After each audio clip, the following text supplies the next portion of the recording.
আমার প্রিয় ছাত্রছাত্রীবৃন্দ, কল্যাণী ইউনিভার্সিটির অন্তর্গত বিভিন্ন কলেজে যে সমস্ত ছাত্রছাত্রী 6 সেমিস্টার পড়াশোনা করছে এবং তোমাদের বাংলা অনার্স রয়েছে, তোমাদের জন্য এই ভিডিওটি অবশ্যই ভিডিওটি শেষ পর্যন্ত দেখবে, কোনো রকমের স্কিপ করবে না, তাহলে তোমাদের প্রয়োজনীয় ইনফরমেশন তোমরা জানতে পারবে না।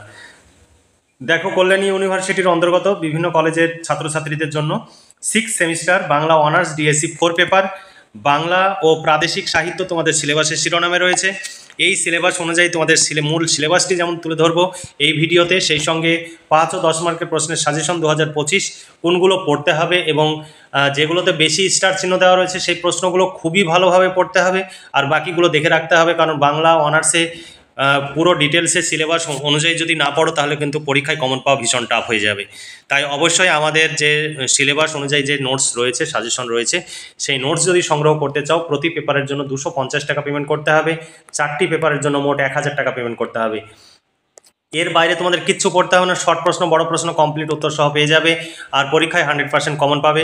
তবে এই নোটস সংগ্রহের জন্য তোমরা যারা দূর দূরান্তে ছোটাছুটি করছো কোনো প্রয়োজন নেই, কারণ এই এত পরিমাণে তোমরা সময়ের অপচয় করছো, সেই সময়টা যদি পড়াশোনার কাজে লাগাও বা কোনো কম্পিটিটিভ পরীক্ষা বা কোনো হাতের কাজ শেখার ক্ষেত্রে তুমি যদি কাজে লাগাও তাহলে কিন্তু ভবিষ্যতে তুমি সুবিধা পাবে। তাই এত সময়ের অপচয় না করে ঘরে বসে নোটসগুলো সংগ্রহ করো এবং পড়াশোনা করো, এবং তুমি ভবিষ্যতে কি করবে, কর্মজীবনে উপনীত হওয়ার জন্য বিভিন্ন কাজ তুমি এখন থেকেই শিখো এবং কম্পিটিটিভ পরীক্ষার জন্য তুমি এখন থেকেই প্রস্তুতি নাও, তাহলে তোমার ভবিষ্যৎ জীবন সুন্দর হবে। দেখো, সিলেবাস 2024 বাংলা ও প্রাদেশিক সাহিত্য তোমাদের সিলেবাসে কি রয়েছে দেখো। পর্ব 1-এ রয়েছে ছোট গল্প ভেন্ন হিন্দি গল্প মুন্সী প্রেমচাঁদ। 2 নম্বরে আছে খয়ে রয়েছে পলোয়ানের ঢোলক ফণীশ্বরনাথ রেণু। গয়ে রয়েছে জঞ্জাল বুড়ো কৃষণ চন্দর। আর ঘয়ে আছে টোবা টেক সিং, উর্দু গল্প এটি, সাদাত হাসান মান্টো। এরপরে পর্ব 2-এ তোমাদের রয়েছে মাটির মানুষ ওড়িয়া উপন্যাস কালিন্দী চরণ পানিগ্রাহী। আর নাটক রয়েছে পর্ব 3-তে চোপ আদালত চলছে, বিজয় তেন্ডুলকরের লেখা। এই তোমাদের পাঠ্য, এই সিলেবাস অনুযায়ী তোমাদের পড়তে হবে। তোমরা নোটস সংগ্রহ করতে চাইলে আজই নিচে দেওয়া হোয়াটসঅ্যাপ নাম্বারে যোগাযোগ করো। 1 মাস আগেই আমাদের নোটস রেডি হয়ে গেছে। একটি পেপারের জন্য 250 টাকা পেমেন্ট করতে হবে, শর্ট প্রশ্ন বড় প্রশ্ন কমপ্লিট উত্তর সহ পেয়ে যাবে। 4টি পেপারের নোট সংগ্রহ করলে মোট 1000 টাকা পেমেন্ট করতে হবে। এর বাইরে তোমাদের কিচ্ছু করতে হবে না, পরীক্ষায় 100% কমন পাবে। তাই দেরি না করে আজই যোগাযোগ করো এবং নোটসগুলো সংগ্রহ করে নাও। চলো সাজেশনের প্রশ্নগুলো দেখে নিই। 5 ও 10 মার্কের প্রশ্নের সাজেশন 2025। ছোট গল্প ভিন্ন থেকে তোমাদের প্রশ্ন। ভিন্ন গল্পের নামকরণের সার্থকতা বিচার করো, ভীষণ গুরুত্বপূর্ণ প্রশ্ন। 2 নম্বর প্রশ্ন, ভিন্ন গল্পে অবলম্বনে মূলিয়া চরিত্রটির গুরুত্ব আলোচনা করো। এখানে অথবা প্রশ্ন রয়েছে, এই প্রশ্নটিও অথবা প্রশ্নগুলো ভীষণভাবে গুরুত্বপূর্ণ। প্রতিটি প্রশ্ন পড়ে শোনাতে গেলে প্রচুর সময় লেগে যাবে। তারপরে দেখো, এই প্রথমবার আলাদা হওয়ার বিরুদ্ধে তার অন্তরে সক্ষোভে ছিছি করে উঠল। এখানে কার কথা বলা হয়েছে, তার কেন তার অন্তরে সক্ষোভে ছিছি করে উঠল, এখানে অথবা প্রশ্ন রয়েছে। এরপরে 4 নম্বর প্রশ্ন, ভিন্ন গল্প অবলম্বনে রঘু চরিত্রের কি বৈশিষ্ট্য ফুটে উঠেছে লেখো। 5 নম্বর প্রশ্ন, রঘু কোনো জবাব দিল না, সে যা ভয় করেছিল তাই হতে চলেছে। কোন প্রসঙ্গের কথা বলা হয়েছে, এখানে কোন ভয়ের কথা বলা হয়েছে। এরপরে দেখো, পলোয়ানের ঢোলক ফণীশ্বরনাথ রেণুর লেখা। 1 নম্বর, পলোয়ানের ঢোলক গল্পের নামকরণের সার্থকতা বিচার করো। 2 নম্বর, দুটো পলোয়ান বেটা মরে গেল তবু পলোয়ানের কি হিম্মত দেখো, কলজেখানা 1.5 হাত। পলোয়ানের লোক পরে লুট্টন সিং এর হিম্মতের যে পরিচয় পাওয়া যায় তা নিজের ভাষায় লেখো। এখানে অথবা প্রশ্ন রয়েছে। তারপরে প্রশ্ন 3 নম্বর প্রশ্ন, তারপর থেকে সে রাজদরবারে দর্শনীয় জীব হয়ে রইল, কে কিভাবে দর্শনীয় জীব হয়ে থাকলো, এই সূত্রে পূর্ব ঘটনা বিবরণ দাও। এখানে অথবা প্রশ্ন রয়েছে। তারপরে 4 নম্বর প্রশ্ন, অকস্মাৎ গায়ে বজ্রপাত হলো বলতে কি বোঝানো হয়েছে, এর ফলে কি ঘটনা ঘটলো। তারপরে জঞ্জাল বুড়ো থেকে প্রশ্ন। 1 নম্বর প্রশ্ন, তার বিশ্বাস ছিল যে এই দুনিয়ায় মঙ্গল শেষ হয়ে যেতে পারে, প্রেম শেষ হয়ে যেতে পারে, বন্ধুত্ব শেষ হয়ে যেতে পারে, কিন্তু আবর্জনা কোনো দিন শেষ হয়ে যাবে না। তার এই বিশ্বাসের ভিত্তিভূমি কি, কিভাবে সে এই অভিজ্ঞতা লাভ করেছিল, সংক্ষেপে বিবৃত করো। এখানে অথবা প্রশ্ন রয়েছে। মনে হলো আজ সমুদ্র জলে এত বুদবুদ নেই যা তার চোখের জল ছিল। গত 25 বছরে যত ময়লা আর নোংরা তার মনে জমেছিল, আজ তা অশ্রুর তুফানে এক ধাক্কায় সাফ হয়ে গেল। এই ভাবনাটি কার, তার চরিত্রের স্বরূপটি আলোচনা করো। এরপরের প্রশ্ন, এখানে তার নেই কোনো ঘর, নেই বিবি, নেই বাচ্চা, নেই কোনো চাকরি, তার হৃদয় শূন্য, তার পকেট ফাঁকা। এখানে কার কথা বলা হয়েছে? তার সামনে এক বিরাট শূন্য ভবিষ্যৎ কেন বলা হয়েছে? 3 নম্বর প্রশ্ন, সবাই তাকে বলতো জঞ্জাল বুড়ো, সবাই তাকে জঞ্জাল বুড়ো বলতো কেন? জঞ্জাল থেকে সে কি সংগ্রহ করত? জঞ্জাল বুড়ো বাইরের দুনিয়ার খবর কি করে রাখতো?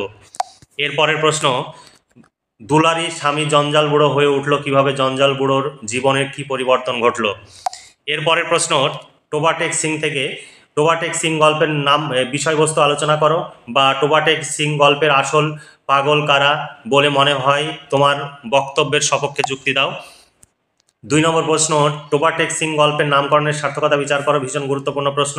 তারপর প্রশ্ন, টোবাটেক সিং গল্পের বিশান সিং চরিত্রটির গুরুত্ব আলোচনা করো। 4 নম্বর প্রশ্ন, টোবাটেক সিং গল্পের রাষ্ট্রনায়কদের প্রহসনের গল্পে পরিণত হয়েছে আলোচনা করো। টোবাটেক সিং গল্পের ছোট গল্প হিসাবে সার্থকতা সার্থক কিনা বিচার করো। এরপরে উপন্যাস থেকে তোমাদের প্রশ্ন, মাটির মানুষ উপন্যাস। মাটির মানুষ উপন্যাসের মাটিতে জন্ম, মাটিতেই তার শোয়া ওঠা বসা, মাটির ঘরে মাটি কাটলে পেট চলে, সে যেন মাটির মানুষ। বর্জু চরিত্রটি বিশ্লেষণ করে মন্তব্যটি যথার্থতা নিরূপণ করো। তারপর 2 নম্বর প্রশ্ন, মাটির মানুষ উপন্যাসটিতে পল্লী জীবনের ছবি আঁকা হয়েছে, যেখানে মানুষের সঙ্গে মানুষের উৎকৃষ্টতর সম্বন্ধ সকল আজও বিদ্যমান, আলোচনা করো। 3 নম্বর প্রশ্ন, মাটির মানুষ উপন্যাসের নামকরণের সার্থকতা বিচার করো। 4 নম্বর প্রশ্ন, মাটির মানুষ উপন্যাসের হরি মিশ্র চরিত্রটি বিশ্লেষণ করো। 5 নম্বর প্রশ্ন, মাটির মানুষ উপন্যাসের ছোকরি চরিত্রটির গুরুত্ব আলোচনা করো। 6 নম্বর প্রশ্ন, মাটির মানুষ উপন্যাসের নেত্রমণি ও হারার মা চরিত্র দুটি বিশ্লেষণ করো, অথবা মাটির মানুষ উপন্যাসের দুটি নারী চরিত্রর পরিচয় দাও। তারপর প্রশ্ন, এই সামান্য বিষয়ের জন্য আপনার কাজের ক্ষতি করে এনে বসেছিল, বক্তাকে কাকে উদ্দেশ্য করে এই উক্তি, কোন প্রসঙ্গে এই কথা বলা হয়েছে? 7 নম্বর প্রশ্ন, যেখানে বসেছে সেখানে গল গল করে চোখের জল গলে পড়ছে, এখানে কার কথা বলা হয়েছে? তার এমন হয়েছে কেন? তারপর 8 নম্বর প্রশ্ন, ধর্মা তোকে কে মারল রে ধর্মা? বক্তাকে মার খাবার পর ধর্মা বাউরের কি অবস্থা হয়? ধর্মার এই উত্তরে কি জানিয়েছিল? এই ঘটনায় ধর্মার কি প্রতিক্রিয়া ছিল? এরপরে 9 নম্বর প্রশ্ন, সব মানুষের ভিতরে এমন পরশ পাথর আছে, ছোঁয়াতে পারলে সব লোহা তাতে সোনা হয়ে যায়, কোন প্রসঙ্গে কথা বলা হয়েছে? কথাটি বলার কারণ কি? 10 নম্বর প্রশ্ন, যে শপথ করলে বলবে তাই করব, কে কেন এই কথা বলেছে? এই ঘটনার কারা সাক্ষী? কি শপথ করার কথা বলা হয়েছে? তারপর প্রশ্ন, মা মঙ্গলা ভালোই ফিরে আসুক, তোর কাছে পুজো দেব। বক্তা দেবতার কাছে এই প্রার্থনা করেছিল কেন? যার জন্য প্রার্থনা তার সম্পর্কে কি জানা যায়? এই ঘটনায় হারার মার কি অবস্থা হয়েছিল? 12 নম্বর প্রশ্ন, সেই দিন ছিল সোনাঝুরির বড় মেলা থেকে কে ফিরে এসেছিল, আর ফিরে আসার পরের ঘটনা সংক্ষেপে লেখো।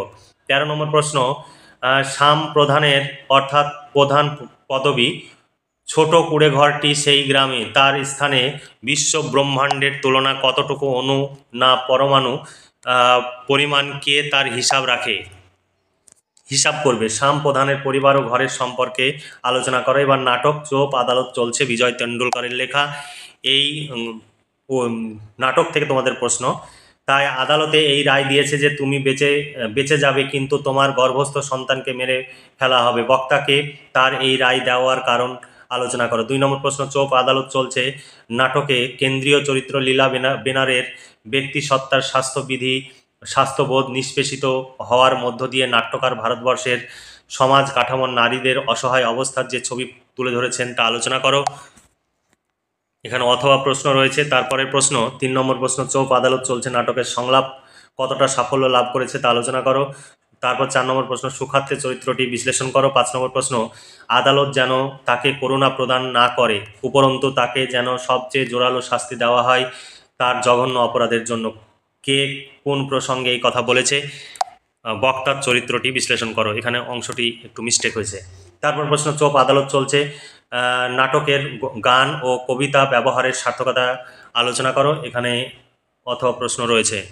তারপরের প্রশ্ন, সামন্ত চরিত্রটি পার্শ্ব চরিত্র হওয়া সত্ত্বেও বেনারের পরে সবচেয়ে জনপ্রিয় চরিত্র বলে গণ্য হবে নিঃসন্দেহে। আলোচনা করো। তারপর চোপ আদালত চলছে নাটকে বালু রোকড়ে ও পংশে চরিত্র দুটির বৈশিষ্ট্য আলোচনা করো, বা বালু রোকড়ে সাক্ষ্যদানের গুরুত্ব আলোচনা করো। এই ছিল তোমাদের সাজেশন ভিত্তিক প্রশ্ন। এই প্রশ্নগুলো তোমরা যদি পড়ো তাহলে পরীক্ষায় কমন পেয়ে যাবে। আর আমাদের কাছে নোটস রেডি আছে। 250 টাকা পেমেন্ট করতে হবে একটি পেপারের জন্য। বাংলা অনার্সে 4টি পেপার রয়েছে, 4টি পেপারের জন্য মোট 1000 টাকা পেমেন্ট করতে হবে। তাহলে শর্ট প্রশ্ন বড় প্রশ্ন কমপ্লিট উত্তর সহ পেয়ে যাবে। এর বাইরে তোমাদের কিচ্ছু পড়ার প্রয়োজন হবে না। আর তোমরা এই নোটস সংগ্রহের জন্য বিভিন্ন জায়গায় ছোটাছুটি করো, সেটার কোনো প্রয়োজন নেই। তোমরা নোটসগুলো সংগ্রহ করো এবং ঘরে বসে পড়াশোনা করে পরীক্ষার প্রস্তুতি নাও। 2024 সালে বড় প্রশ্ন কী কী এসেছে সেইগুলো এখানে তুলে দেওয়া রয়েছে সাল উল্লেখ করে। তারপরে দেখো পরপর যেভাবে সাজেশন দেখলে সেই অনুযায়ী প্রশ্ন উত্তর রয়েছে এখানে তোমরা দেখতে পাচ্ছ। অনেকে ডেমো দেখতে চাও, কারণ এই ডেমোগুলো আমাদের প্রশ্ন উত্তরগুলো আমাদের আপলোড করা সম্ভব নয়। তোমরা একটু দেখে নাও এবং খুব সুন্দর করে তৈরি করা নোটস এগুলো।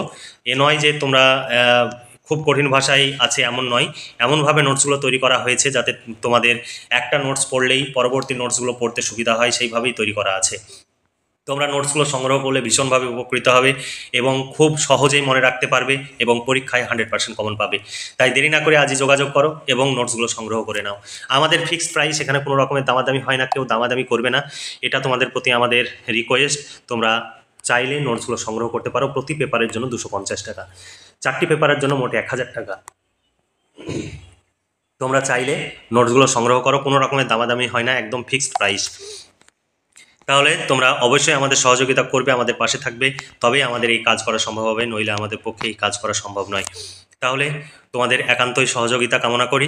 আর তোমরা ফিক্সড প্রাইসে আমাদের কাছ থেকে নোট সংগ্রহ করবে।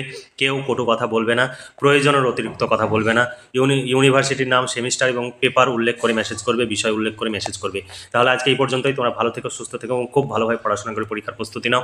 এই শুভকামনা জানিয়ে আজকের ভিডিওটি এখানেই সমাপ্তি ঘোষণা করছি।